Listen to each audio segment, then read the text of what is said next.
Assalamualaikum warahmatullahi wabarakatuh. Yang terhormat Ibu Isnaini Rodia selaku dosen pengampu mata kuliah Manajemen Sumber Daya Manusia dalam Sektor Publik dan teman-teman yang saya hormati. Perkenalkan, kami dari kelompok 1 yang beranggotakan Nazila Ulfaira, Khair Musa, Silvi Koturnada, Alifia Arumarti. Kami akan mempresentasikan mengenai penilaian kinerja yang akan meliputi pengertian penilaian kinerja, tujuan dan manfaat penilaian kinerja, proses dan metode penilaian kinerja, dasar hukum penilaian kinerja, dan studi kasus penilaian kinerja. Berikut kami tampilkan presentasi dari kami. Penilaian kinerja. Menurut Mathis dan Jackson, penilaian kinerja adalah proses mengevaluasi seberapa baik karyawan melakukan pekerjaan mereka dengan dibandingkan dengan seperangkat standar, dan kemudian mengkomunikasikan informasi tersebut pada karyawan.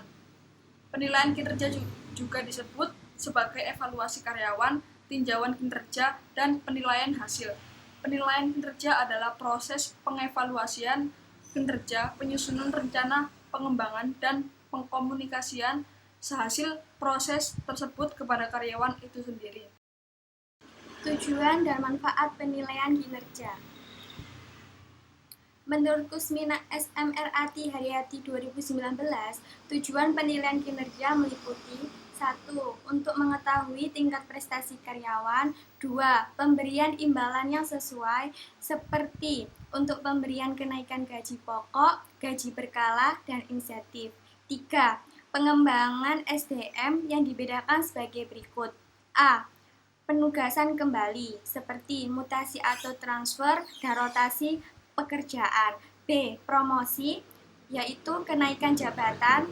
C. Training atau latihan. 4. Meningkatkan motivasi kerja dan etos kerja. Selain itu, tujuan penilaian kinerja juga dibagi menjadi sebagai salah satu sumber informasi untuk perencanaan SDM karir dan keputusan perencanaan sukses. Selain itu juga sebagai alat untuk menjaga tingkat kinerja serta membantu dan mendorong karyawan untuk mengambil inisiatif dalam rangka memperbaiki kinerja. Menurut Serda Mayanti dalam Ainisha dan Susilowati 2018 bahwa banyak manfaat yang didapat dari penilaian kinerja. 1. Meningkatkan prestasi kerja. Dengan adanya penilaian, baik pimpinan atau karyawan memperoleh umpan balik dan mereka dapat memperbaiki pekerjaannya atau prestasinya. 2. Memberi kesempatan kerja adil. Penilaian kerja dapat menjamin karyawan memperoleh kesempatan menempati posisi pekerjaan sesuai kemampuannya. 3. Kebutuhan pelatihan dan pengembangan. Melalui penilaian kinerja, terdeteksi karyawan yang kemampuannya rendah sehingga memungkinkan adanya program pelatihan untuk meningkatkan kemampuan mereka. 4. Penyesuaian kompensasi. 5. Keputusan promosi dan demosi. 6. Mendiagnosis kesalahan desain pekerjaan. Kinerja yang buruk mungkin suatu tanda kesalahan dalam desain pekerjaan. 7. Menilai proses rekrutmen dan seleksi. Proses dan metode penilaian kinerja. Proses penilaian kinerja menurut Sutrisno tahun 2016. 1.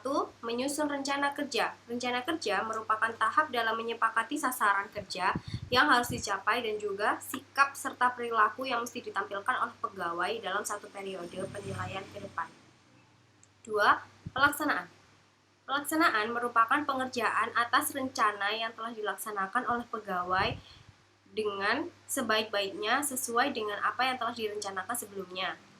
Ketiga, pembinaan. Pembinaan merupakan tahap untuk memantau pencapaian sasaran kerja selama periode penilaian. 4. Pengawasan dan peninjauan.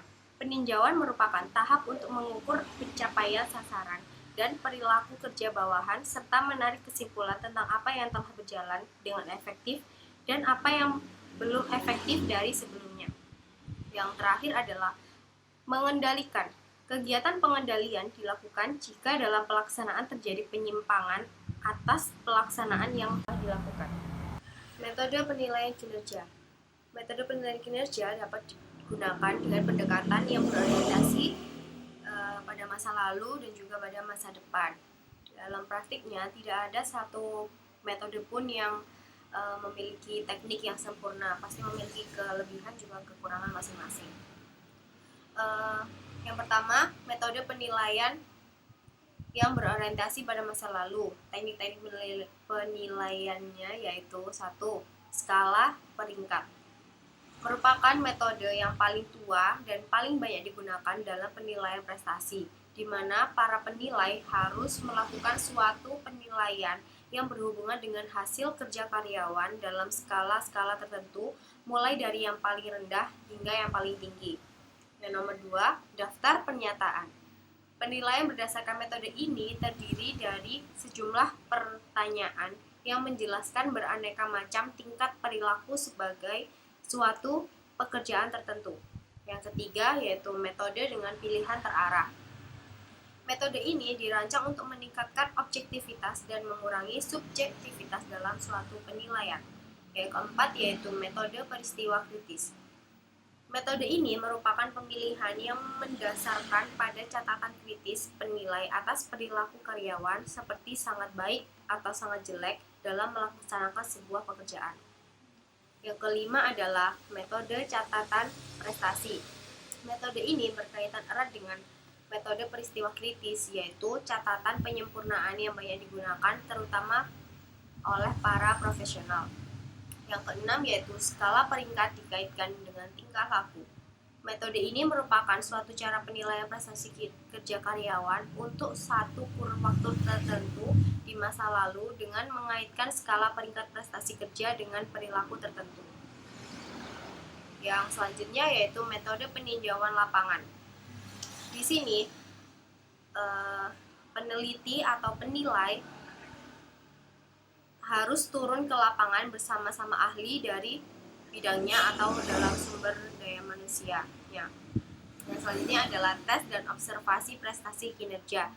Pertimbangan dan keterbatasan penilaian prestasi dalam berdasarkan pada tes pengetahuan dan keterampilan berupa tes tertulis dan peragaan. Syaratnya tes harus valid dan dapat dipercaya.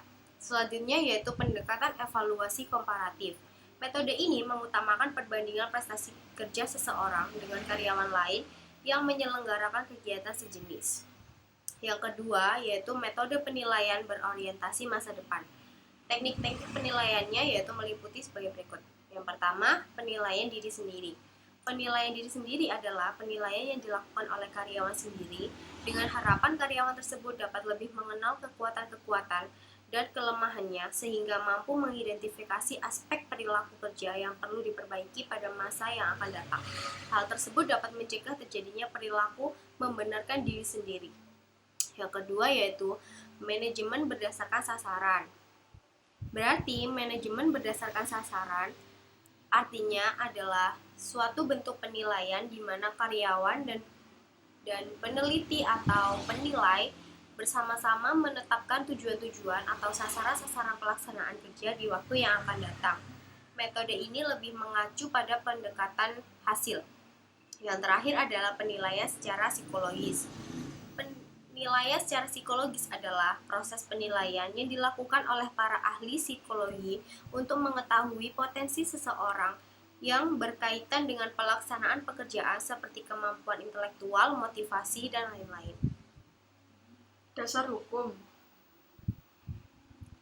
Dalam Peraturan Pemerintah Nomor 30 Tahun 2019 tentang penilaian kinerja pegawai negeri sipil atau PNS, penilaian kinerja PNS bertujuan untuk menjamin objektivitas pembinaan PNS yang didasarkan pada sistem prestasi dan sistem karir.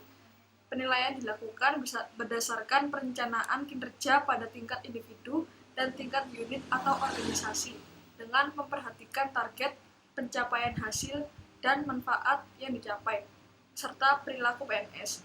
Dasar hukum sistem penilaian ini adalah PP nomor 46 tahun 2011. Tujuannya adalah untuk menjamin objektivitas pembinaan PNS yang dilakukan berdasarkan sistem prestasi kerja.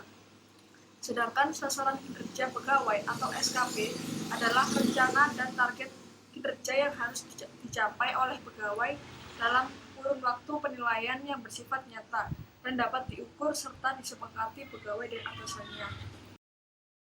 Penilaian kinerja pegawai di Pemerintah Kota Yogyakarta, Jurnal Kajian Ilmu Administrasi Negara. Penilaian kinerja di Pemerintah Kota Yogyakarta selama 30 tahun dilaksanakan berdasarkan Peraturan Pemerintah Nomor 10 Tahun 1979 tentang penilaian pelaksanaan pekerjaan pegawai negeri sipil atau DP3. Pelaksanaan DP3 ini banyak menimbulkan keluhan dan ketidakpuasan. Banyaknya kelemahan penilaian kinerja melalui DP3 menyebabkan Pemkot Yogyakarta mengeluarkan Peraturan Wali Kota Yogyakarta Nomor 23 Tahun 2007 tentang penilaian kinerja pegawai. Landasan dari penilaian prestasi kerja pegawai negeri sipil ini adalah Peraturan Pemerintah Nomor 46 Tahun 2011 tentang penilaian prestasi kerja PNS. Kemudian penilaian prestasi kerja PNS dilakukan berdasarkan prinsip objektif, terukur, akuntabel, partisipatif, dan transparan. Pelaksanaan penilaian prestasi kerja pegawai Pemerintah Kota Yogyakarta tidak dipersiapkan secara khusus.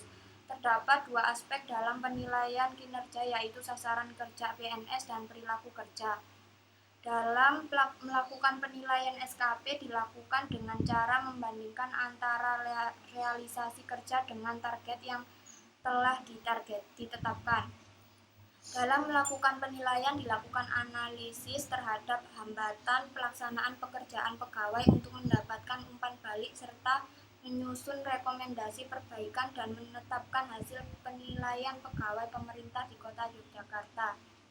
Selain penilaian kinerja pegawai dan prestasi kerja pegawai, pemerintah Kota Yogyakarta melakukan penilaian tugas tambahan kepada PNS yang akan mendapatkan nilai yang diperoleh pegawai tersebut. Dalam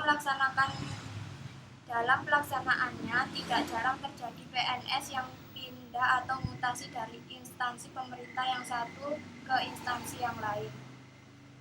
Berdasarkan penilaian yang terjadi selama ini, hasil penilaian pegawai pemerintah Kota Yogyakarta rata-rata mendapatkan B dalam pencapaian target. Dan hasil ini sudah benar-benar mencerminkan kualitas kinerja sesungguhnya karena terdapat instrumen yang menjamin keautentikan hasil penilaian. Masih sering terjadi kendala dalam pelaksanaan penilaian SKP pada pemerintah Kota Yogyakarta, yaitu pada kesalahan pemahaman terhadap pedoman pelaksanaan penilaian prestasi kerja. Kendala utama dalam penilaian kinerja SKP yaitu 1. Kurang jelasnya uraian tugas dalam dokumen analisis jabatan, menyulitkan pegawai menuangkannya dalam SKP atau kegiatan tugas jabatan. 2. Muncul kesulitan dalam penyusunan SKP, terutama terkait kegiatan tugas jabatan apa saja yang harus dituangkan dalam SKP dan yang menjadi tugas tambahan. 3. Belum ada penata pelaksana kepegawaian di SKPD yang menangani SKP. Selain itu, kesulitan dalam menentukan target kualitas, kuantitas, waktu, dan biaya yang sesuai dengan standar atau tujuan organisasi, dan waktu penilaian dari atasan karena terkendala dengan kesibukan lainnya.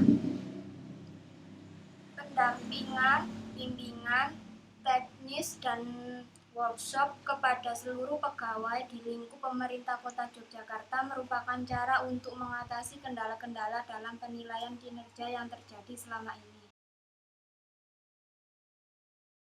Sekian presentasi dari kami. Apabila ada salah kata mohon dimaklumi. Terima kasih. Wassalamualaikum warahmatullahi wabarakatuh.